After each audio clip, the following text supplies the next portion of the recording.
আসসালামু আলাইকুম এভরিওয়ান, কেমন আছেন সবাই? আশা করছি সবাই ভালো আছেন। আলহামদুলিল্লাহ আমরাও ভালো আছি। তো আমি আপনাদেরকে আমার ডাইনিং টেবিলটা শেয়ার করছি। শেয়ার করার কারণ হচ্ছে ডাইনিং টেবিলটাতে আমি একটু কাজ করাবো, গদি লাগাবো। এই জন্য ভাবলাম যে তার আগে আপনাদের সাথে একটু ডাইনিং টেবিলটা কেমন ছিল সেটা দেখিয়ে নিই। এরপর কাজ করার পর ডাইনিং টেবিলটা কেমন হয় সেটাও দেখাবো।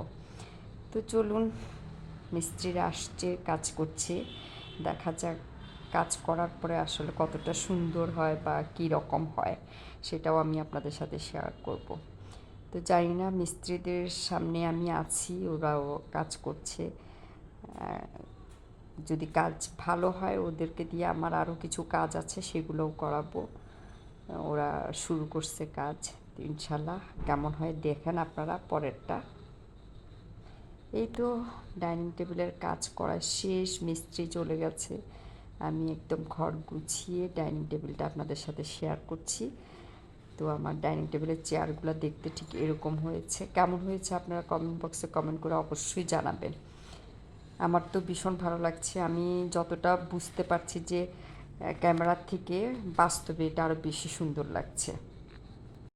আমার কাছে তো সুন্দর লাগছে, আপনাদের কাছে কেমন লাগছে অবশ্যই কমেন্ট বক্সে কমেন্ট করে জানাবেন। তো আজকের ভিডিওটা এইটুকুই। আল্লাহ হাফেজ, সবাই ভালো থাকবেন।